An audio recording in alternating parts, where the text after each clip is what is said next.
এই ম্যাথটাতে আমরা দেখতে পাচ্ছি এখানে integration cos 4x sin 5x আছে।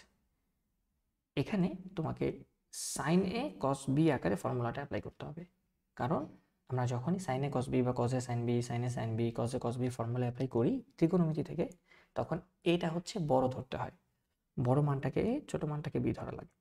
তাহলে এটা sin a cos b এর ফর্মুলা, এবং আমরা sin a cos b এর ফর্মুলা জানি, সেটা হচ্ছে sin of a plus b plus sin of a minus b। এবং যেহেতু এখানে আসলে sin a R cos b আছে, আমরা তো 2 sin a cos b এর ফর্মুলা জানি, তাহলে শুধু sin a cos b এর ফর্মুলা লিখতে গেলে এই 2টাকে ওপাশে হাফ আকারে দিয়ে দিতে হবে। ঠিক আছে, তাহলে 4 থাকবে, আর এই ফর্মুলার মধ্যে যে 2 ছিল সেটাকে আমি ওপাশে গিয়ে লিখে দেব। অথবা তুমি এখানে 2 ইন্টু 4কে 2 ইন্টু 2 লিখতে পারো, তারপরে এই 2 into sin a cos b এর ফর্মুলা এটা লিখে দিতে পারো, তোমার ইচ্ছা। তাহলে আমি এটাকে 4টাকে রেখে ইন্টিগ্রেশন হাফ ওই ফর্মুলা হিসেবে অ্যাপ্লাই করি, sine of a plus B, 5x এবং 4xকে যোগ করলে 9x হয়, plus sine of a minus B, 5x থেকে 4x বিয়োগ করলে শুধু থাকে x dx। এখন তো simple just integration, sine x এর ইন্টিগ্রেশন আমরা জানি minus cos x।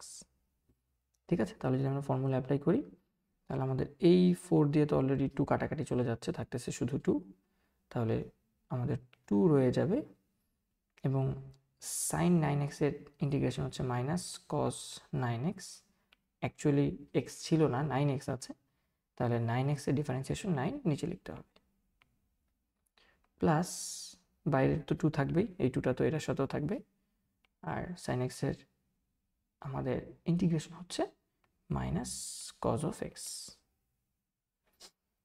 Plus C. এখন এটাকে একটু সাজায় লিখতে আমরা চেষ্টা করতে পারি, এটা হচ্ছে minus 2/9 cos 9x minus 2 cos x plus C. এই তো, এটাকে আমরা অ্যান্সার হিসেবে ধরে রাখতে পারি। হোপফুলি আমরা ম্যাথটা